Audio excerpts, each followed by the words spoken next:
نه دست به که از خازم سپاسیا هر مروفه کی کرد یکو دوی پنجرونا دا لسر انترنت لسر فیسبوک لسر تیک توک لهر داره خبتینه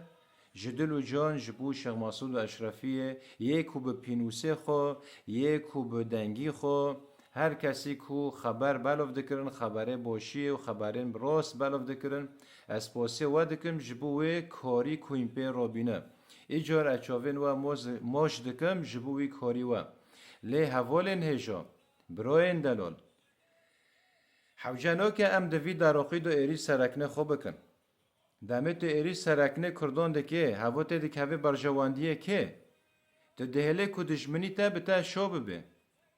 یعنی چنا به زیزیت بهواری خو هندو بکه چنا به زیزیت هیوی خو قد که ما قصالن جخیرا و سرکنه روش آواتی پارزاندن و جخیرا شروانن کردیانه جخیرا شروانن کرد روش آواتی پارزاندن و جخیرا سیاست مدارن کرد این روش آوا این باش این قنج سیاست باش مشاندنه اره ام نکنه به یکی این کار بکن لحوجنا که دوی در اقنا دو این ایری شوان بکن و این نظام به چه نظام چه اره ایجار بلو هیوی و بسرکنه و ایل روش آوای کردستان هبن روشنه تیجی یعنی پرتش بیشه مهایه کار دامین ایری سرکنه خودکن این دیلن دجمنه و بوا شاب به ایجار گوتنه خو فکری خو بگاورینن و جارک دن اسپاسی و دکم